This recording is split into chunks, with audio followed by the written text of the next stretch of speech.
نحمد و نصلی علی رسولہ الکریم اما بعد فاعوذ باللہ من الشیطان الرجیم بسم اللہ الرحمن الرحیم سبحان اللہ و بحمدہ عدد خلقہ و رضا نفسہ و زینت عرشہ و مداد کلماتہ اللہم انفعنا وعلمنا ما ینفعنا وزدنا علما آمین یا الہی آمین۔ السلام علیکم ورحمۃ اللہ وبرکاتہ۔ جیسے کہ آپ سب جانتے ہیں الحمدللہ ہم نے بک شروع کی ہوئی ہے اسلامک تعارف، تو اسی کے ٹاپک ہم پڑھ رہے ہیں۔ تو آج کا جو ٹاپک ہے وہ ہے ملائکہ یعنی کہ فرشتے۔ تو انشاءاللہ شروع کرتے ہیں۔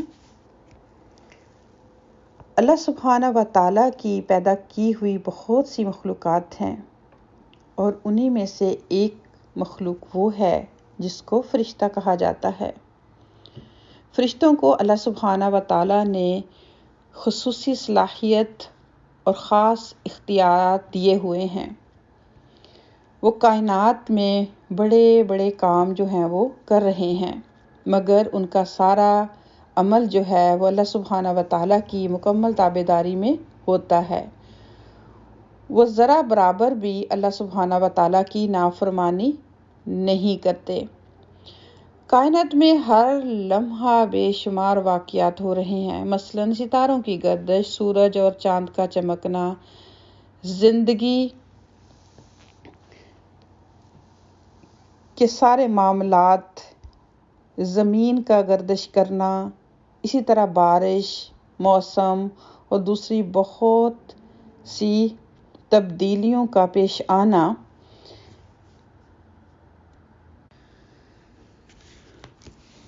تو یہ ساری جو تبدیلیاں ہیں، انسان اور حیوان کی نسل کا زمین میں مسلسل باقی رہنا، اس طرح کے بے شمار واقعات جو ہر وقت دنیا میں ظاہر ہوتے رہتے ہیں، ان سب کا انتظام یہی اللہ سبحانہ تعالیٰ کی پیاری سی مخلوق جو ہیں فرشتے چلاتے ہیں۔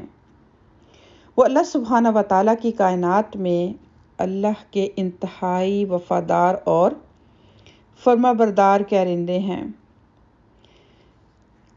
ایسا ہے کہ انسان فرشتوں کو دیکھ نہیں سکتا، مگر فرشتے انسانوں کو دیکھتے ہیں۔ وہ اللہ سبحانہ تعالیٰ کی طرف سے انسان کی نگرانی کرتے رہتے ہیں۔ یہی فرشتے انسان پر موت بھی واقع کرتے ہیں، اس کی روح کو یہاں سے لے کے جاتے ہیں۔ فرشتے موجودہ دنیا کا انتظام بھی کرتے ہیں، اور فرشتے ہی آخرت میں جنت اور جہنم کا انتظام بھی کرنے والے ہیں۔ یہ فرشتے کثیر تعداد میں ہیں، جن کا ہم تصور بھی نہیں کر سکتے۔ فرشتوں کے معاملے میں اس کو اس طرح سے چھوٹی سی مثال سے سمجھا جا سکتا ہے کہ جیسے اس دنیا میں بڑے کارخانے کو چلانے کے لیے بہت سی مشینیں جو ہیں وہ لگائی گئیں، اور ان مشینوں سے کچھ پیداوار نکلتی ہے جس کے لیے وہ کارخانہ جو ہے وہ بنایا گیا ہے۔ مگر یہ مشینیں اپنے آپ تو نہیں چل سکتی، ان کو چلانے کے لیے بہت سے انسانی کارکن جو ہے وہ درکار ہوتے ہیں۔ چنانچہ ہر کارخانے میں بڑی تعداد میں جو ہے وہ انسانی کارکن کام کرتے ہیں، تاکہ اس کارخانے کو چلا سکیں اور اس سے وہ کام لے سکیں جس کے لیے یہ ساری مشینری لگائی گئی۔ تو اسی طرح کائنات کے عظیم کارخانے میں بے شمار فرشتے اس کو چلانے کے لیے مامور ہیں۔ دونوں کارخانوں میں صرف یہ فرق ہے کہ عام کارخانوں کے انسانی کارکن ہمیں دکھائی دیتے ہیں، جبکہ کائناتی کارخانے میں کام کرنے والے فرشتے ظاہری آنکھوں سے دکھائی نہیں دیتے۔ تو ہم بہت ساری باتیں بچپن سے سنتے آ رہے ہیں ملائکہ کے بارے میں، فرشتوں کے بارے میں۔ قرآن پاک میں بھی الحمدللہ ان کا تعارف بہت اچھے طریقے سے اللہ سبحانہ و تعالیٰ نے کروایا۔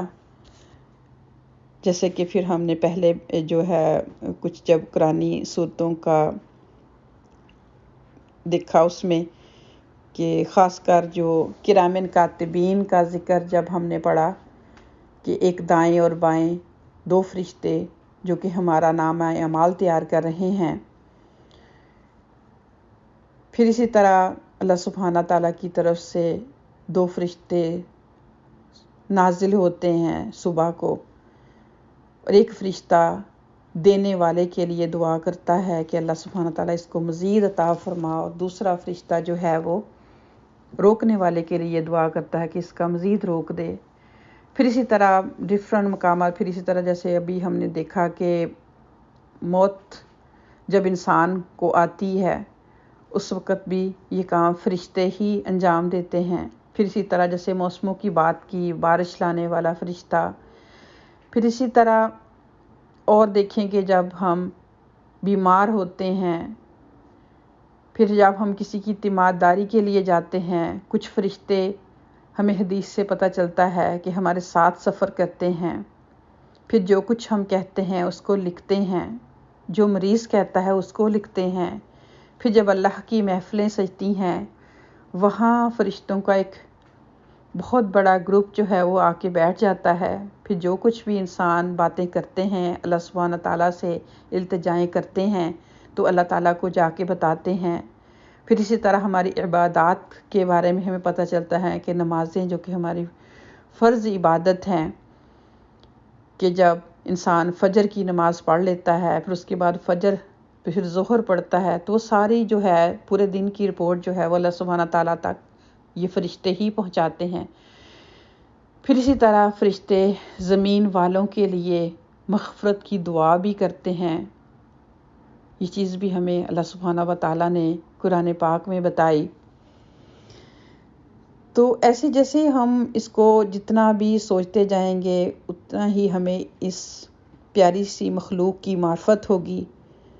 تو جیسے ہمیں فرق صرف یہی ہے کہ اگر ہم ان کو دیکھ نہیں سکتے تو اس لیے ہمارا احساس بھی نہیں ہوتا، لیکن ہمارا ایمان ہی اس وقت تک کمپلیٹ نہیں ہوتا جب تک ہم اللہ پر، یوم آخرت پر اور فرشتوں پر اور جتنی بھی کتابیں اللہ سبحانہ تعالیٰ کی طرف سے آئی ہیں ان پر ایمان نہیں لاتے، تو پھر ہمارا ایمان جو ہے وہ انکمپلیٹ ہے۔ تو باقی بھی چیزیں جیسے اللہ سبحانہ تعالیٰ ہے، جہنم ہے، جنت ہے، یہ ساری چیزیں کیا ہیں ہمیں نظر تو نہیں آتی نا، بن دیکھے ایمان بالغیب ہم مانتے ہیں کہ یہ ساری چیزیں ایسی ہیں، ایسا ہی ہوگا، تب جا کے ہمارا ایمان کمپلیٹ ہوتا ہے، اور اس کا پھر جب فائدہ ہوتا ہے تو پھر انسان اپنی کریکشن کرنے لگتا ہے۔ جیسے کہ ہم دیکھتے ہیں کہ اگر ہماری ویڈیو بن رہی ہے یا ہماری پکچر بن رہی ہے، یا ہم دیکھتے ہیں کہ کوئی ہماری بات کو سن رہا ہے غور سے، تو پھر ہمارا بولنے کا سٹائل، بات کرنے کا طریقہ جو ہے وہ سارا ڈیفرنٹ ہو جاتا ہے۔ تو جب ہمیں یہ احساس ہو جائے گا، شعوری طور پر ہم جان لیں گے کہ یہ فرشتے جو ہیں، جو کچھ بھی ہم کہہ رہے ہیں، جو کچھ ہمارے ایکشن ہیں، ان کو دیکھ رہے ہیں، سن رہے ہیں، اور یہ اللہ سبحانہ تعالیٰ تک پہنچائیں گے، اور یہ نامہ اعمال جو ہمارا کرام کاتبین تیار کر رہے ہیں یہ ہمارے سامنے آئے گا۔ جیسے کہ ابھی ہم نے جب سورہ کہف کو کور کیا، اس میں جو آیت آتی ہے اور ہر فرائیڈے ہم پڑھتے ہیں کہ انسان اس وقت دیکھ کے کہے گا کہ مالی ھذا الکتاب لا یغادر صغیرۃ ولا کبیرۃ الا احصاھا، کہ اس کتاب کو کیا ہو گیا ہے، یعنی اس ہم نامہ اعمال کو کیا ہو گیا، اس نے تو میری چھوٹی بڑی بات کوئی چھوڑی نہیں ہے۔ نہ کہ صرف یہ لکھی ہے بلکہ یہ بھی لکھی ہے کہ اس نے یہ کام کتنی دفعہ ڈن کیا، کتنی دفعہ یہ ایکشن کیا۔ اگر اس نے اچھا ورڈ کہا تو وہ کتنی دفعہ کہا، اگر اس نے برا ورڈ کہا تو وہ کتنی دفعہ کہا۔ تو اللہ سبحانہ تعالیٰ سے دعا ہے کہ اللہ تعالیٰ اس مخلوق کو، پیاری سی مخلوق جو کہ کثیر تعداد میں اللہ سبحانہ تعالیٰ نے پیدا کی ہے اور فرما برداری کے ساتھ وہ اپنا کام انجام دے رہی ہے، ہمیں ان کا جو ہے وہ مزید یقین کو پختہ کرنے کی توفیق اور ہمت دے، تاکہ ہم اپنی جو ہے وہ کریکشن کر سکیں، ہمارا احساس جو ہے وہ مزید بڑھ جائے کہ ہمیں کوئی دیکھ رہا ہے، ہماری چیزیں کوئی لکھ رہا ہے۔ تو انہی چند باتوں کے ساتھ آج کی بات کو میں کمپلیٹ کروں گی۔ اپنا بہت خیال رکھیے گا، دعاؤں میں یاد